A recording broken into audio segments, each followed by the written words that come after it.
শুভ সকাল দর্শক, দেশ বিদেশের যে যেখান থেকে দৈনিক পত্রিকার খবরাখবর নিয়ে এশিয়ান টেলিভিশনের নিয়মিত আয়োজন এশিয়ান সংবাদ বিশ্লেষণ দেখছেন সকলকে স্বাগত জানাচ্ছি আমি কাউসার আহমেদ। দর্শক, অনুষ্ঠানের মধ্য দিয়ে দেশের প্রধান প্রধান পত্রিকার শীর্ষ শিরোনামগুলো পড়ে থাকে এবং এগুলোর পর্যালোচনা করে থাকে এবং একই সাথে স্থানীয় পত্রিকা নিয়ে আমাদের সহকর্মীরা আমাদের সাথে যুক্ত থাকেন। আজকে একজন সহকর্মী আমাদের সাথে যুক্ত আছেন, একটু পরে তার সাথে আপনাদেরকে যুক্ত করে দেবো সেখানকার স্থানীয় পত্রিকার খবরাখবরগুলো জানানোর জন্য। এর আগে আমরা চলে যাচ্ছি আমাদের মূল আয়োজনের শুরুতেই যে পত্রিকাটি আমার হাতে রয়েছে দৈনিক দেশ রূপান্তর যেটিকে সংবাদ শিরোনাম করেছে সেটি আপনাদেরকে জানাচ্ছি এক এক করে। শুরুতেই আমরা যে সংবাদটি দেখছি, জন্মহার বেশি, জনসংখ্যা স্থির, রোহিঙ্গা জনগোষ্ঠীর হিসাবে গড়মিল, প্রতিদিন জন্ম নেয় প্রায় 100 রোহিঙ্গা শিশু। গত মার্চ পর্যন্ত জাতিসংঘে নিবন্ধিত সংখ্যা প্রায় 10 লাখ। 2 বছর আগে সরকারি দপ্তর জানায় 12 লাখ। টেকনাফ ও খেয়ে বাংলাদেশের জনসংখ্যা প্রায় 6 লাখ। দর্শক, আমরা দেখছিলাম এই যে পরিস্থিতি, মিয়ানমার নির্যাতন ও হত্যাযজ্ঞের শিকার হয়ে বাংলাদেশে রোহিঙ্গাদের যে অনুপ্রবেশের ঘটনা, সেই অনুপ্রবেশের ঘটনার ফলে বাংলাদেশ কিন্তু নানান দিক থেকে এক ধরনের চাপে রয়েছে এবং আমরা কিন্তু সেটি দেখি যে আন্তর্জাতিক মহলে যখনই কোনো ধরনের সভা সেমিনার অনুষ্ঠিত হয় যেখানে বাংলাদেশ অংশগ্রহণ করে, সেখানে অন্য সব বিষয়ের সাথে রোহিঙ্গা বিষয় যেটি রয়েছে সেটি কিন্তু খুব বেশি সময় ধরেই প্রাধান্য পায়। কিন্তু আমরা বিভিন্ন দেশ থেকে অনেক কূটনীতিবিদরা যখন বাংলাদেশে আসে তখনও দেশে রোহিঙ্গা বিষয়গুলো নিয়ে আলোচনা হয়, কিন্তু আসলে এই সমস্যার সমাধান কিন্তু এখনও পর্যন্ত কেউ দিতে পারেনি। সম্প্রতি বড় চিন্তার কারণ হয়ে দাঁড়িয়েছে সেখানে সন্ত্রাসী কর্মকাণ্ড এবং একই সাথে বিভিন্ন ধরনের মাদকের চোরাচালান। এবং আরেকটি বিষয় সেটি হচ্ছে দর্শক, আমরা দেখছি যে সেখানে আরেকটি বিষয় সবচেয়ে বেশি ভয়ের কারণ সেটি হচ্ছে যে প্রতিদিন কিন্তু 100 শিশুর জন্ম হচ্ছে সেই রোহিঙ্গা শিবিরে। অর্থাৎ এই যে প্রতিদিন জনসংখ্যার বৃদ্ধি হওয়া একই জায়গার মধ্যে, সেটি কিন্তু আমরা দেখছি প্রতিনিয়ত তারা কিন্তু দেশের বিভিন্ন স্থানে ছড়িয়ে পড়ার ঘটনা ঘটছে। বিভিন্নভাবে বিভিন্ন কর্মকর্তার যোগ সাজসে তারা ভোটার আইডি কার্ড জন্ম নিবন্ধন করে কিন্তু তারা সেখান থেকে বেরিয়ে পড়ছেন এবং সবার মধ্যে ছড়িয়ে পড়ছেন। ফলে অপরাধ প্রবণতা দিন দিন বাড়ছেই এবং মোট যে সংখ্যা সেটি আরও ভয়ের কারণ সেটি হচ্ছে যে তারা আসলে সংখ্যায় কত রয়েছে সেটি কিন্তু নির্দিষ্ট করে বলা যাচ্ছে না। এক এক জায়গায় এক এক হিসেবে দেখা যাচ্ছে, সরকারি হিসেবে একটি, জাতিসংঘের হিসাবে আরেকটি, অন্যদিকে আরেকটি দেখা যাচ্ছে যে গত এক বছরের তুলনায় গত এক বছর যে সংখ্যা ছিল সেই সংখ্যা কিন্তু এই বছরে এসে একটিও বাড়েনি। যদিও প্রতিদিন বলা হয় 100 শিশু জন্মগ্রহণ করে, আমরা যদি ধরে নিই সেক্ষেত্রে যদি 100 শিশু প্রতিদিন জন্মগ্রহণ করে এক মাসে 3000, তাহলে এক মাসে 36,000 শিশুর, এক বছরে 36,000 শিশুর জন্ম হওয়ার কথা। সেই 36,000ও কিন্তু আমরা দেখছি যে সংখ্যা সেটি কিন্তু যুক্ত হচ্ছে না। ফলে এটি কিন্তু একটি চিন্তার বিষয় হয়ে দাঁড়িয়েছে। দর্শক, পাশে দেখছি সুন্দরবনের আগুনের কারণ খতিয়ে দেখার নির্দেশ প্রধানমন্ত্রীর। এমপিদের সম্পদ বেড়েছে 3,065%, উপজেলা চেয়ারম্যানদের 4,200%। দর্শক, আমরা দেখছিলাম 5 বছরের অস্থাবর সম্পত্তি বৃদ্ধির সংসদ সদস্যদের পেছনে ফেলেছেন উপজেলা পরিষদের জনপ্রতিনিধিরা। টিআইবির যেটি বিশ্লেষণ সেটি আসলে সেটি খুবই একটি ভয়ের কারণ। আমরা দেখছিলাম যেখানে এই যে বলা হয়েছে যে এই প্রতিবেদনে সেটি হচ্ছে যে এমপিদের যে সম্পত্তি সেই সম্পত্তির চেয়ে বেশি সম্পত্তির মালিক উপজেলা চেয়ারম্যানরা। কারণ বেশিরভাগ সময় আমরা দেখি যেহেতু সংসদ সদস্য যারা রয়েছেন তারা সবসময় নজরদারির মধ্যে একটি থাকার, সাংবাদিক সহ অন্যান্য বিভিন্ন সংস্থা রয়েছে যারা তাদেরকে আসলে সবসময়ই অনুসরণ করে থাকেন এবং তাদেরকে দেখভাল করে থাকেন। কিন্তু অন্যদিকে উপজেলা চেয়ারম্যান রয়েছে তারা কিন্তু ধরাছোঁয়ার বাইরেই থাকে, ফলে বিপুল সংখ্যক সম্পত্তির মালিক কিন্তু তারা হয়েছেন। সেই ধরনের একটি সংবাদই আমরা দেখছি। আওয়ামী লীগের হীরক জয়ন্তীতে দাওয়াত পাবে বিএনপি, যুদ্ধ বন্ধে রাজি হামাস, রাফায় হামলা, কাতার ও মিশরের মধ্যস্থতায় যুদ্ধবিরতির প্রস্তাবে সম্মত হামাস, রাফায় বিমান হামলায় 8 শিশু সহ নিহত অন্তত 19, বিজন বাবুকে ভোট না দিলে। একটি সংবাদ দেখা যাচ্ছে, আমরা দেখছি জামালপুর সদর উপজেলার পরিষদের নির্বাচনে নিজের পছন্দের প্রার্থী অন্যকে ভোট দিলে ভোটারদের প্রতিহত করার হুমকি দিয়েছেন সাবেক সংসদ সদস্য এবং আওয়ামী লীগ নেতা ইঞ্জিনিয়ার মোহাম্মদ মুজাফফর হোসেন। সেই সংক্রান্ত একটি সংবাদই দেওয়া আছে। সুষ্ঠু ভোটে এমপিরা বাধা, উপজেলার কাল প্রথম ধাপের ভোট, আওয়ামী লীগ বনাম এমপিদের প্রতিদ্বন্দ্বিতা। দেখছিলাম উপজেলা পরিষদ নির্বাচন অবাধ ও সুষ্ঠুভাবে শেষ সম্পন্ন করবার লক্ষ্যে আওয়ামী লীগ যেই সিদ্ধান্ত নিয়েছেন সেটি কিন্তু অনেকটাই বাস্তবায়নের পথেই তার নিজের দলের নেতাকর্মীরাই কিন্তু বাধা হয়ে দাঁড়িয়েছে। আমরা দেখছিলাম যে দ্বাদশ জাতীয় সংসদ নির্বাচনেও যেহেতু অন্যান্য বড় রাজনৈতিক যে দলগুলো রয়েছে সেগুলো ওইভাবে অংশগ্রহণ করেনি, ফলে নির্বাচন সুষ্ঠু করবার যে একটি প্রক্রিয়া সেই প্রক্রিয়া কিন্তু আওয়ামী লীগ তাদের নিজ জায়গায় অনড় ছিলেন। সেই ধারায় অব্যাহত রেখেই কিন্তু উপজেলা পরিষদ যে নির্বাচন অনুষ্ঠিত হলো সেই উপজেলা হতে যাচ্ছে, সেই উপজেলা পরিষদ নির্বাচনে কিন্তু একটি বিষয় সেটি হচ্ছে যে এমপি মূর্তি এবং মন্ত্রী যারা রয়েছে তাদের স্বজনদের কিন্তু নির্বাচনে অংশগ্রহণ না করবার জন্য বলা হয়েছিল কেন্দ্রীয় হাইকমান্ড থেকে। কিন্তু এই সিদ্ধান্ত উপেক্ষা করে অনেকেই নির্বাচনে অংশগ্রহণ অংশগ্রহণ করছেন, ফলে সুষ্ঠু যেই ভোট হওয়ার ব্যাপার, কারণ আমরা দেখছি যে এবারের নির্বাচনেও কিন্তু বিএনপি সহ অন্যান্য যে রাজনৈতিক দলগুলো রয়েছে সেগুলো অংশগ্রহণ করছেন, অর্থাৎ তাহলে নির্বাচনে প্রতিদ্বন্দ্বিতা হচ্ছে আওয়ামী লীগের নেতাকর্মীদের মধ্যেই। অর্থাৎ সেই দিক থেকে যদি এমপি মন্ত্রীরা সেইখানে তাদের ক্ষমতা খাটানোর চেষ্টা করে, তাহলে সুষ্ঠু ভোট নিয়ে কিন্তু নানা ধরনের প্রশ্ন উঠতে পারে, তৃণমূলে এক ধরনের ক্ষোভ তৈরি হতে পারে। সেই ধরনের ক্ষোভ কিন্তু আমরা দেখছিলাম এবং সংঘাতের ঘটনাও কিন্তু প্রতিদিনই বিভিন্ন গণমাধ্যমে প্রকাশিত হয়। দর্শক, নিচের দিকে আমরা দেখছি পুরুষ বেকার বেড়েছে, কমেছে নারী। বিশেষজ্ঞদের মত, গোল্ডেন রাইস ধানের অধিকার কেড়ে নেবে, তত্ত্বাবধায়ককে বাধ্য করে ঢাকা বিশ্ববিদ্যালয়ের শিক্ষকের পিএইচডি আদায়। তৃতীয় ধাপে পরীক্ষার মুখে হেভি ওয়েটরা। দর্শক, জানাছিলাম দেশ রূপান্তরের প্রধান সংবাদ শিরোনাম মূল হাতে রয়েছে বাংলাদেশ প্রতিদিন। বাংলাদেশ প্রতিদিন যেটিকে সংবাদ শিরোনাম করেছে সেটি আপনাদেরকে জানাবো। সম্পদে এমপিদের ছাড়িয়ে চেয়ারম্যানরা, কোটিপতি প্রার্থী 117, 70% ব্যবসায়ী। সবচেয়ে বেশি আয় বেড়েছে রামগড়ের প্রদীপ কারবারির। অস্থাবরের সম্পদ শীর্ষে গোপালগঞ্জের কামরুজ্জামান। সম্পদের অস্বাভাবিক বৃদ্ধি খতিয়ে দেখার দায়িত্ব সিএনবিআর দুদকের ডক্টর মোহাম্মদ ইফতেখারুজ্জামান। হলফনামায় বিশ্লেষণ করে টিআইবির তথ্য। উপজেলা নির্বাচন বর্জনে লিফলেট বিতরণ বিএনপির। সংঘাতের মধ্যেই কাল ভোট। 140 উপজেলায় প্রস্তুতি শেষ। আগের দিন ব্যালট যাবে 424 কেন্দ্রে। ভোটের দিন সকালে 11,132 কেন্দ্রে সতর্ক আইন শৃঙ্খলা রক্ষাকারী বাহিনী গোপন বৈঠকে 5 প্রিসাইডিং কর্মকর্তা গ্রেফতার। বিদেশি এয়ারলাইন্সের পাওনা 3,500 কোটি টাকা আন্তর্জাতিক বিমান চলাচলে চুক্তি লঙ্ঘন হচ্ছে বলে সতর্ক করেছে আইএটিএ। গ্রামে দ্রুত নিরবিচ্ছিন্ন বিদ্যুৎ দিতে নির্দেশ প্রধানমন্ত্রী। 19 বছর পর সরাসরি বিমান উজবেকিস্তানে। প্রভাবশালী শিল্প গ্রুপের দখলে গাজীপুরের সংরক্ষিত বনভূমি। কালবৈশাখীতে গতকাল চট্টগ্রামের মিরসরাইয়ে গাছপালা ভেঙে পড়ে। বজ্র ঝড়ের তাণ্ডবে নিহত 16। ভেঙে পড়েছে গাছপালা, বিধ্বস্ত হয়েছে ঘরবাড়ি। লক্ষাধিক বেকার বেড়েছে 1 বছরে। বিবিএস চাকরির বয়স বাড়ানো নিয়ে যা বললেন মন্ত্রী। দর্শক, আমরা দেখছিলাম যে গতকালকেও কিন্তু ঝড় হয়েছে। এর আগের দিনেও আমরা 10-12 জনের দেখেছিলাম যে বজ্র ঝড়ে নিহত হওয়ার ঘটনা ঘটেছে। গতকালকেও এই পত্রিকাটি উল্লেখ করেছে 16 জনের মতো প্রাণহানির ঘটনা ঘটেছে। ফলে এই যেই সময়গুলো রয়েছে, এই সময়গুলো কিন্তু কালবৈশাখী ঝড় সহ বজ্র ঝড় এবং শিলাবৃষ্টি হতে যাচ্ছে। ফলে এই সময়গুলোতে সবাইকে ঘরে থাকবার জন্য কিন্তু নির্দেশ দিয়েছেন আবহাওয়া অধিদপ্তরের যারা কর্মরত ছিলেন তারা। দর্শক, আমার হাতে বেশ কিছু পত্রিকা রয়েছে, সেগুলো নিয়ে আলোচনা করব বিরতির পর। এই মুহূর্তে দৈনিক পত্রিকা খবরাখবর নিয়ে এশিয়ান টেলিভিশন নিয়মিত আয়োজন সংবাদ বিশ্লেষণে সময় হলে একটি বিরতি। ফিরছি কিছুক্ষণ পর, সঙ্গেই থাকুন। যেগুলো রয়েছে জাতীয় পত্রিকা, সেগুলোর সংবাদ শিরোনাম আপনাদেরকে জানাচ্ছি। আমরা শুরুতেই অনুষ্ঠানে যেমনটি বলছিলাম যে স্থানীয় পত্রিকা নিয়ে আমাদের সহকর্মী আমাদের সাথে যুক্ত থাকেন। আজকে রংপুর থেকে আমাদের সহকর্মী যুক্ত আছেন বাদশা ওসমানী। বাদশা ওসমানী, শুনতে পাচ্ছেন আপনি আমাকে? আমরা জাতীয়ভাবে যে প্রকাশিত দৈনিকগুলো রয়েছে সেগুলোর সংবাদ শিরোনাম জানাছিলাম দর্শকদেরকে। আপনার মাধ্যমে রংপুর থেকে প্রকাশিত যে স্থানীয় পত্রিকাগুলো রয়েছে সেগুলোর সংবাদ শিরোনাম দর্শকদের জানাতে চাই। বাদশা, শুভ সকাল কাউসার। আজকে রংপুর থেকে প্রকাশিত 9টি পত্রিকা আর আমার হাতে রয়েছে।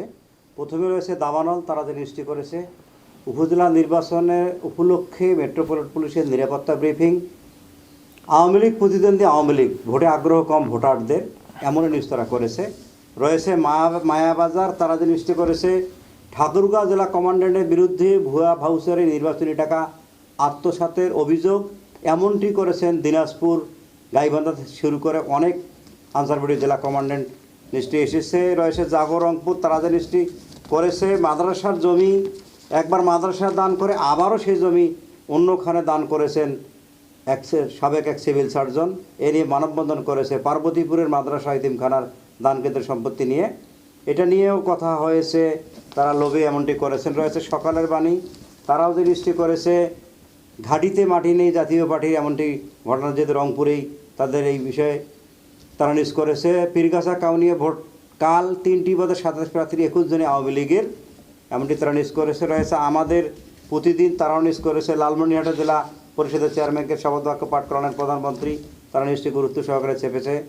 রংপুরে বিদেশ প্রথাগত অংশগ্রহণে 5 দিনব্যাপী শিল্প উদ্যোক্তা উন্নয়ন প্রশিক্ষণ শুরু, তারা সহজে যেন বিদেশ যেতে পারেন। রংপুরে র্যাবের অভিযানে ফেজলি সহ 3 মাদক ব্যবসায়ী গ্রেপ্তার। যুগের আলো, তারাও একই নিউজ করেছে। পাশাপাশি তারা নিউজ করেছে প্রকৃতির বিচিত্র খেয়াল, রংপুরে 3 দিনে তাপমাত্রা কমেছে 10 ডিগ্রি সেলসিয়াস। তারপরে রয়েছে প্রতিদিনের বার্তা, তারাও একই নিউজ করেছে। পাশাপাশি তারা নিউজ করেছে মেট্রোপলিটনের ভোট উপলক্ষে ব্রিফিং, বিহারি ক্যাম্পে বাসিন্দাদের মানববন্ধন, সারলকুপের প্রধান। রয়েছে 52 আলো, তারা সুন্দর নিউজ করেছে কাজ পেলে মুখে ফোটে হাসি, রংপুরে শ্রমিক হাট। তারপরে আরও নিউজ এসেছে কাউসার, এখানে কিন্তু আমরা রংপুরে কিন্তু কোনো বৃষ্টি হচ্ছে না। আজকেও সকালে একটু আকাশের আমরা শোরগোল দেখেছি, মেঘের আমরা ডাকাডাকি শুনেছি, কিন্তু বৃষ্টি হচ্ছে না। অন্য অন্য জায়গায় পাথর শিলাবৃষ্টিতে বজ্রপাতে লোকজন মারা যাচ্ছে, ঝড়ো হাওয়ায় গাছপালা উপড়ে বাড়িঘরে ক্ষতি হচ্ছে। যদিও তেমনটি আমরা রংপুরের লোক চাচ্ছি না, আমরা চাচ্ছি একটু বৃষ্টি, কিন্তু সেভাবে কাঙ্ক্ষিত বৃষ্টি এখনও রংপুরে হয়নি। সেক্ষেত্রে অবশ্য যদি ঝড়ো হাওয়া হয় সেক্ষেত্রে ধানের ক্ষতি হবে, এমনটি আশঙ্কা করছেন কৃষকরা। পাশাপাশি আমরা দেখতে পেয়েছি যে বিশেষ করে এই তাপদাহে যে জনজীবন অতিষ্ঠ হয়ে উঠেছিল, এটা কিন্তু কমেছে। এখন বেশ 2 দিন ধরে কিন্তু মেঘলা আকাশ, শীত মানে ঠান্ডা বাতাস, কিন্তু আকাশের গর্জনও শুনতে পাচ্ছি, কিন্তু বৃষ্টি হচ্ছে না। তো বৃষ্টি হবে এমনটি বলছেন আবহাওয়া অফিস। টুকটাক 2-1 জায়গায় ছিটে ফাটা বৃষ্টি হচ্ছে। তবে পত্রিকাগুলোতে আমরা যারা দেখেছি যে যেভাবে কৃষি খাতের যে ক্ষতিটা হয়েছে এবার অনাবৃষ্টিতে, এই প্রচণ্ড তাপদাহে, বিশেষ করে আমরা এখানে নিউজে এসেছে খামারিদের ক্ষতি হয়েছে। এখানে যারা খামারি বিভিন্ন ধরনের খামার হাঁস মুরগির করেন, তাদের এখানে তারা গৃহপালিত পশুরও ক্ষতি হয়েছে পানির অভাবে। কিন্তু আমরা অনেক জায়গায় আমরা কিন্তু সব কিছু কিন্তু আমরা এখানে আমরা দেখতে পেয়েছি যে ক্ষতি হয়েছে, পত্রিকার নিউজগুলো এসেছে। এখানে আমরা আরও কিন্তু এই নিউজগুলোর মাধ্যমে জানিয়েছি, পত্রিকার মাধ্যমে সারা দেশেই যে যেমন নির্বাচনের আমেজ হয়েছে উঠেছে, সেভাবেই কিন্তু রংপুরের সে সব কিছু মিলে কিন্তু আমরা নির্বাচনের নিউজগুলো এখানে পেয়েছি। অবাধ সুষ্ঠু নির্বাচনের লক্ষ্যে নির্বাচন কমিশন কাজ করছে, এমনটি নির্বাচন কমিশনের পক্ষ থেকে জানানো হয়েছে। সব মিলে কাউসার রংপুরের পত্রিকাগুলো রংপুর অঞ্চলের দেশ এবং সমাজের এবং সব নিউজগুলো তারা তুলে ধরেছে। কাউসার, বাদশা, আপনাকে অসংখ্য ধন্যবাদ আমাদের সাথে যুক্ত হওয়ার জন্য এবং স্থানীয় পত্রিকার খবরাখবরগুলো আমাদের দর্শকদেরকে জানানোর জন্য। দর্শক, আমাদের সাথে যুক্ত ছিলেন সহকর্মী বাদশা ওসমানী, রংপুর থেকে প্রকাশিত যে পত্রিকাগুলো রয়েছে সেগুলো সংবাদ শিরোনাম নিয়ে। দর্শক, আমরা চলে যাচ্ছি মূল আয়োজনে এই মুহূর্তে আমার হাতে যে পত্রিকা রয়েছে দৈনিক ইত্তেফাক যেটিকে সংবাদ শিরোনাম করেছে, চট্টগ্রামে ভারী বৃষ্টিতে গতকাল বিকেলে মুরাদপুর এলাকার সড়কে ভাবেই তলিয়ে যায়। 1.5 ঘন্টার বৃষ্টিতে ডুবলো চট্টগ্রাম। 4 জেলায় বজ্রপাতে 5 জনের মৃত্যু। আজ জিতলেই সিরিজ জয় হবে বাংলাদেশের। আমরা দেখছিলাম যে জিম্বাবুয়ের সাথে যে T20 5 ম্যাচ T20 সিরিজ খেলা চলছে, সেই 5 ম্যাচ সিরিজের দুটিতেই কিন্তু প্রথম দুটিতে বাংলাদেশের জয় হয়েছে। আজকে যে খেলা অনুষ্ঠিত হবে সেখানে জিতলেই কিন্তু সিরিজ বাংলাদেশের হয়ে যাবে। আবাসিকে নতুন গ্যাস সংযোগ দিতে চায় কোম্পানিগুলো, অবৈধ সংযোগ বন্ধ করতে না পেরে এই প্রস্তাব। চাকরিতে প্রবেশের বয়সসীমা ইস্যু আরও পর্যালোচনা হবে। সংসদে জনপ্রশাসন প্রতিমন্ত্রী, গ্রামে দ্রুত নিরবিচ্ছিন্ন বিদ্যুৎ দিতে হবে প্রধানমন্ত্রী, সুন্দরবনে যাতে আগুন না লাগে সে ব্যাপারেও নির্দেশনা দিয়েছেন তিনি। প্রচারণা শেষ, 141 উপজেলায় ভোট কাল। মাদক সেবন করে টর্চার সেলে পেটাতেন মিল্টন। শেয়ার বাজার লেনদেন আবার 1000 কোটি টাকা ছাড়ালো। রয়েছে যুগান্তরের সংবাদ শিরোনাম জানাচ্ছি। প্রথম ধাপে 141 উপজেলায় কাল ভোট, বাড়তি ফোর্স চায় স্থানীয় প্রশাসন। গ্রামে নিরবিচ্ছিন্ন বিদ্যুৎ সরবরাহের নির্দেশ প্রধানমন্ত্রীর। 1 ঘন্টার বৃষ্টিতে তলিয়ে গেছে চট্টগ্রামের নিচু এলাকা। কাতালগঞ্জ থেকে সোমবার তোলা, কম বাস্তবায়ন বড় আকার, এমন বাজেট কেন বারবার? কালবৈশাখী ও বজ্রপাতে 10 জনের মৃত্যু। এরপর নিচের দিকে দেখছি, স্বাধীন ফিলিস্তিন রাষ্ট্রের দাবি, সারা দেশে ছাত্রলীগের পদযাত্রা সমাবেশ। ফিলিস্তিন ইসরায়েলি হামলার প্রতিবাদে সোমবার ঢাকা বিশ্ববিদ্যালয়ে ছাত্রলীগের পদযাত্রা। হলফনামার তথ্য বিশ্লেষণ, টিএবির সম্পদ বৃদ্ধিতে এমপিদের চেয়ে গিয়ে চেয়ারম্যান প্রার্থীরা। একগুয়ে ইসরায়েল এবার রাফায় হামলার হুমকি। গোষ্ঠীপ্রীতি নয়, জরুরি দক্ষতা ও সহমর্মিতা। সরকারি চাকরিতে প্রবেশ প্রসঙ্গে জনপ্রশাসন প্রতিমন্ত্রী, আপাতত বয়স সীমা বাড়ানোর সিদ্ধান্ত নেই। এরপর রয়েছে জনকণ্ঠ সংবাদ শিরোনাম জানাচ্ছে আপনাদেরকে। দর্শক, সবার দৃষ্টি উপজেলায় আগামীকাল প্রথম ধাপের ভোট। একাধিক প্রার্থী ও মন্ত্রী এমপির সৌজন্য থাকায় বিব্রত আওয়ামী লীগ, বিএনপিও বেকায়দায়। আগুন দ্রুত নিয়ন্ত্রণে আসায় প্রধানমন্ত্রী সন্তোষ। সুন্দরবনে আগুন নিবেছে, ড্রোনে মনিটরিং, রাতেও চলছে নেভানোর কাজ। অবৈতনিক শিক্ষা 8ম শ্রেণী পর্যন্ত করার উদ্যোগ, শিক্ষার্থী ঝরিয়ে পড়া কমবে। চাকরিতে প্রবেশের বয়স আপাতত বাড়ছে না। সংসদ জনপ্রশাসন প্রতিমন্ত্রী, যে কোনো ব্রিটিশ স্থাপনায় হামলায় হুঁশিয়ারি রাশিয়ার। ফিলিস্তিনের সঙ্গে একাত্মতা, ছাত্রলীগের পদযাত্রায় সমাবেশ। বিশ্বজুড়ে ইসরায়েল বিরোধী বিক্ষোভ, ফের রিজার্ভের লক্ষ্যমাত্রা সরাতে ছাড় পাচ্ছে বাংলাদেশ। রোহিঙ্গা গণহত্যা মামলা ও আইসির সহায়তা চেয়েছে বাংলাদেশ। সারা দেশে ঝড় বৃষ্টি, ফসলের ক্ষতি, বজ্রপাতে 7 মৃত্যু। দেশে বেকারের সংখ্যা 25,90,000।